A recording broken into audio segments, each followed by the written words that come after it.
Hi, this is Sarit Switzer, and welcome to the It Is Taught podcast, a podcast devoted to the teachings of Rabbi Shneur Zalman of Liadi as recorded in his most famous work, the Tanya. My hope for this show is to make these teachings accessible and relatable to the average person, regardless of prior Jewish education or affiliation. The episodes follow the prescribed daily study portions and are meant to serve as practical lessons in how to live your life as your true self and develop an authentic and powerful relationship with your Creator. I have personally experienced the effects the study of this work has had on me, and I'm excited to share what I can of this knowledge with you. So please join me on this journey of learning, self-growth, and connection with your source.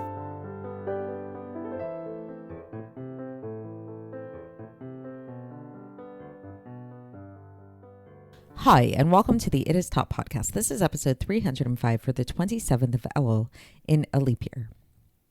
I want to ask you guys a question. Who are you? What defines who you are? Are you your job, your profession?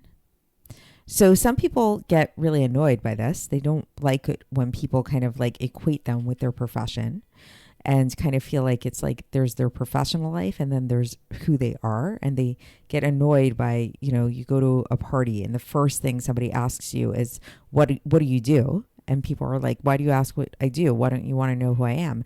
Other people really own it. Other people really enjoy being defined by their profession. Perhaps they really identify with their profession.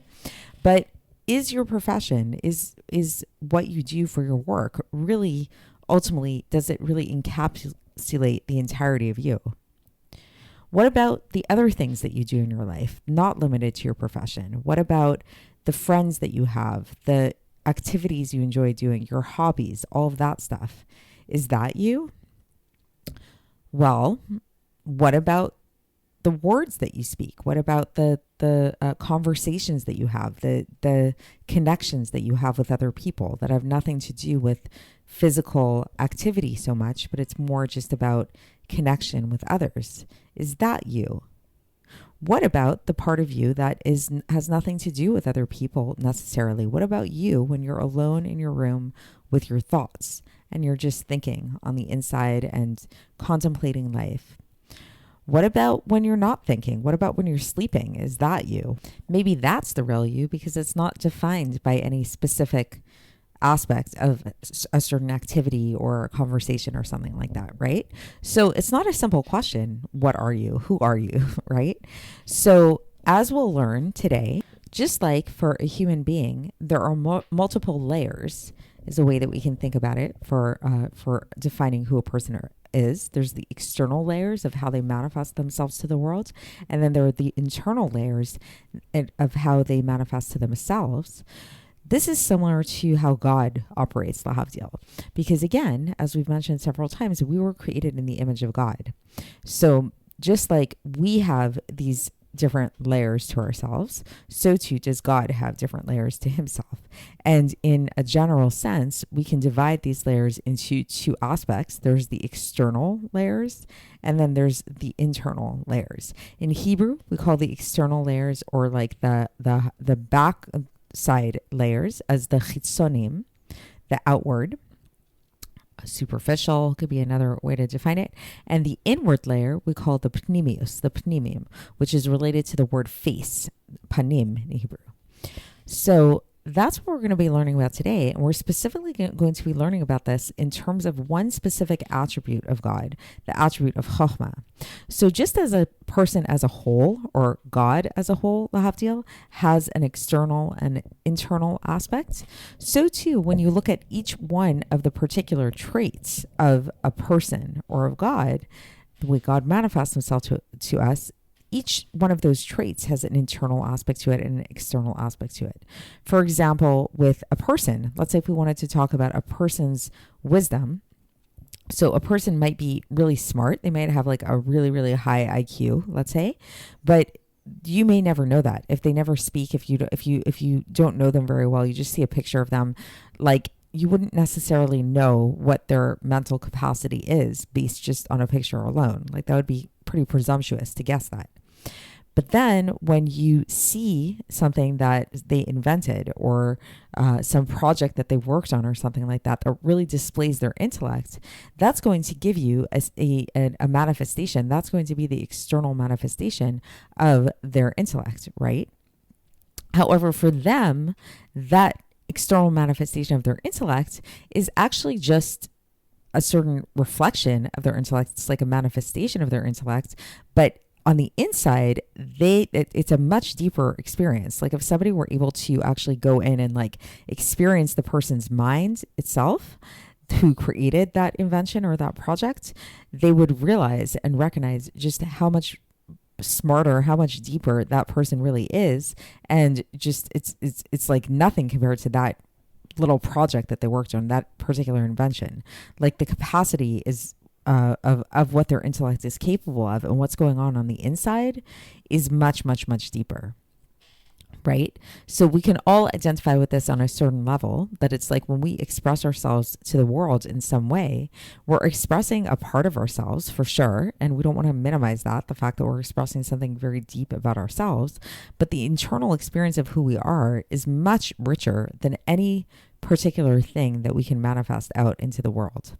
So that's what we're going to be learning about today, specifically in regards to God and specifically in regards to God's attribute of Chochma, of wisdom, quote unquote, loosely translated. Again, better translated as like intuition, the very beginning spark of the intellect as it becomes manifest in consciousness, kind of.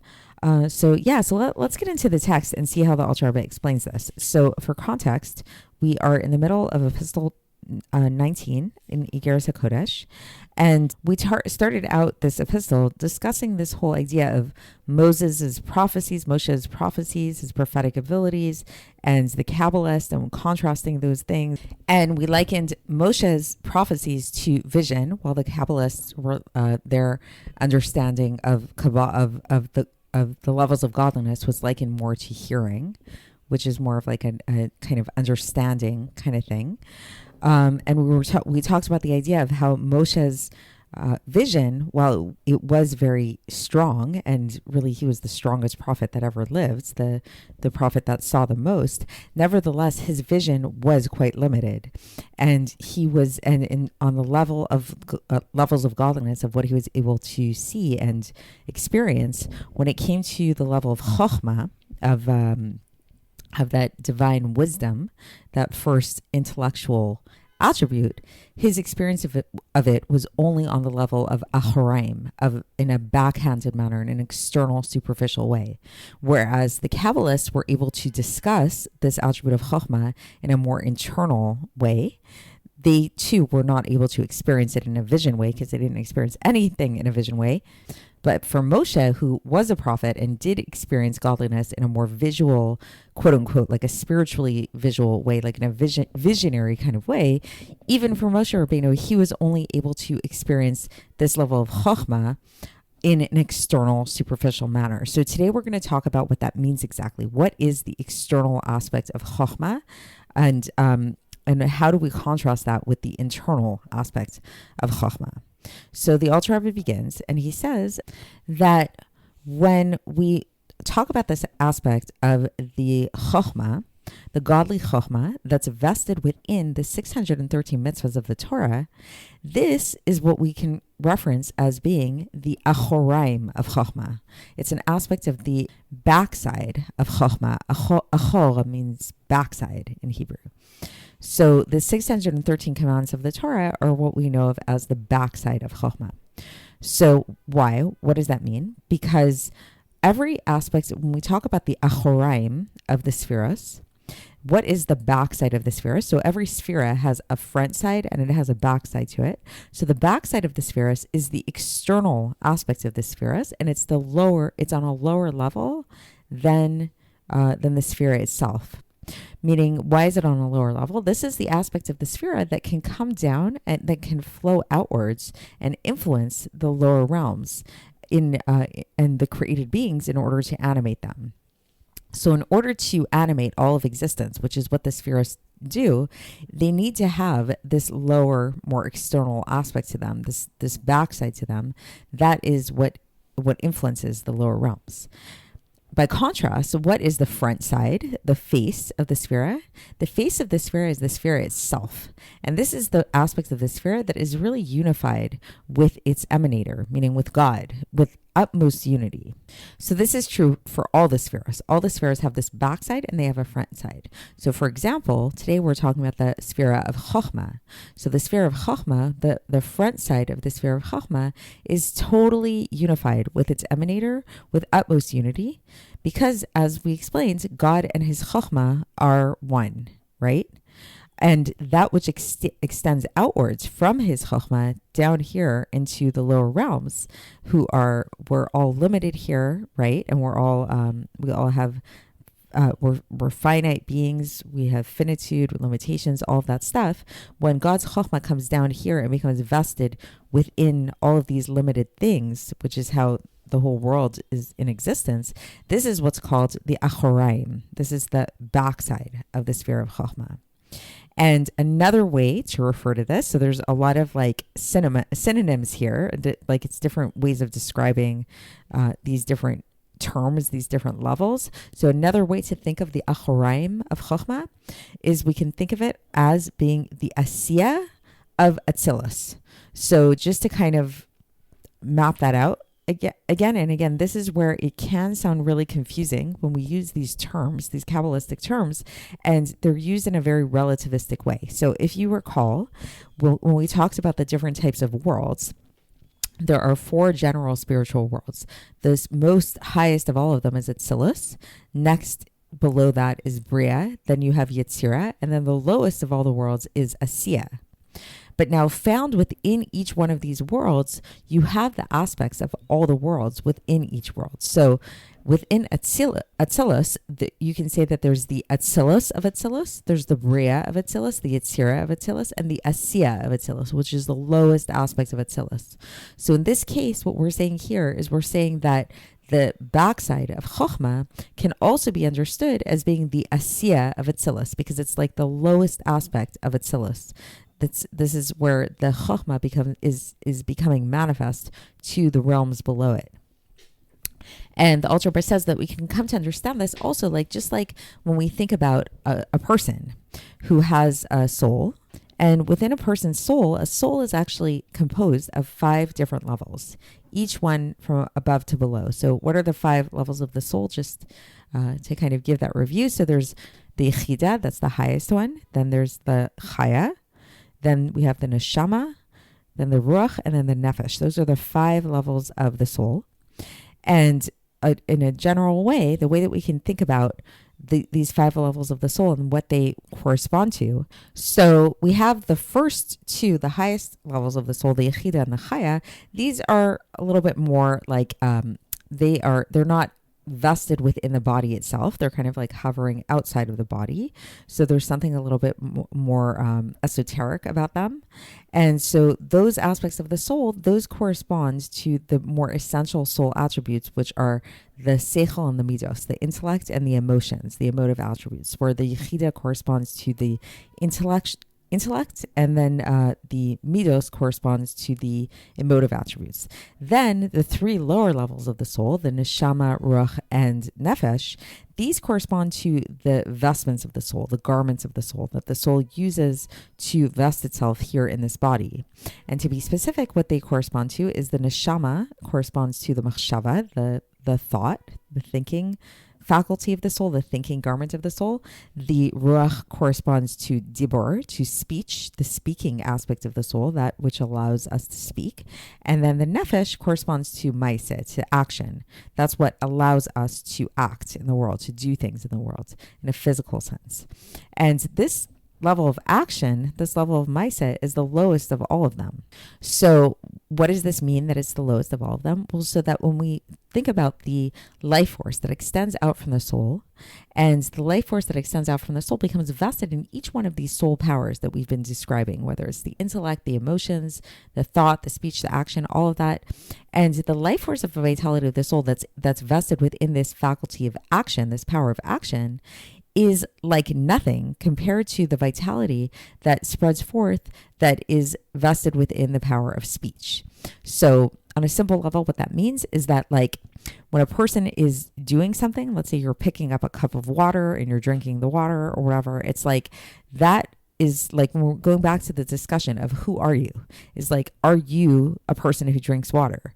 Sure, yes, you're a person that drinks water, but that is such an external manifestation of who you are that it's like nothing compared to the words that you speak. Like if you want to develop a really deeper appreciation of a person and understanding of a person, most likely you'll be able to get to know them a lot in a much deeper way if you hear them speak than if you just like see them pick up a cup of water, right? Or something like that, or do something like very external, like just do an action. And that's because the vitality of the soul that is present when a person does an action, when that's in the faculty of action, while it is very strong because that's what's vivifying the body to be able to do these actions, it's like nothing compared to the vitality of the soul that comes about that's manifest in the speech.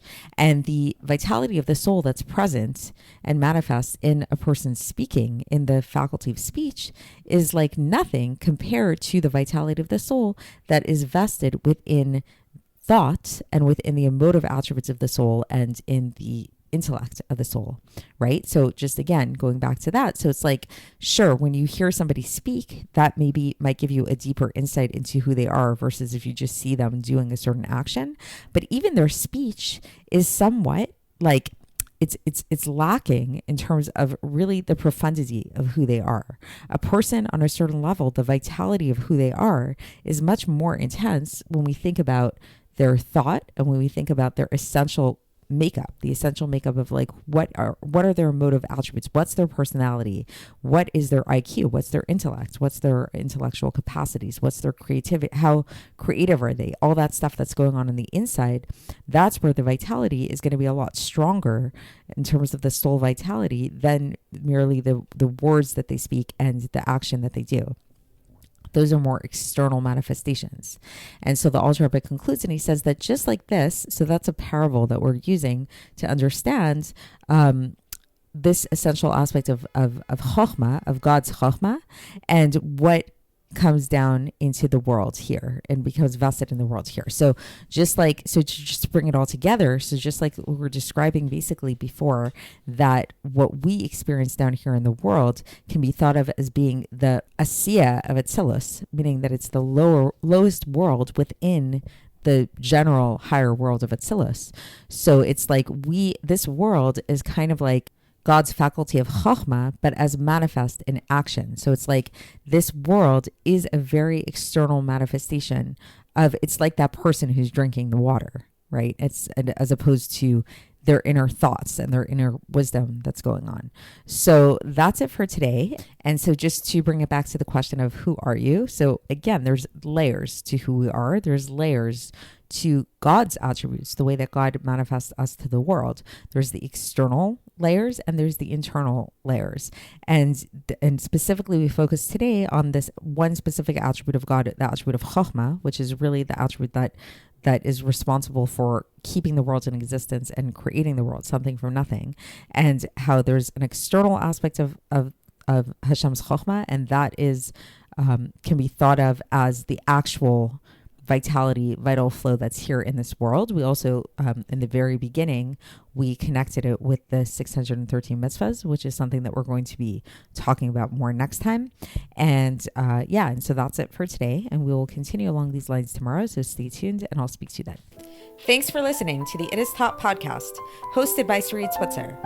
This podcast is dedicated in loving memory of my maternal grandfather, Avraham Yitzchak ben Binyamin HaKohen of blessed memory. Music by Shoshana. If you enjoyed this episode and would like to support the show, please share it with others and subscribe on YouTube, Apple iTunes, Spotify, or wherever you listen to podcasts. And make sure to leave us a 5-star review. To find out more about the It Is Taught project, including more information on my soon-to-be published book, please visit our website, itistaught.com. To catch the latest from me, follow me on Facebook, Instagram, and Twitter. Looking forward to speaking with you tomorrow, and until then, have a great day.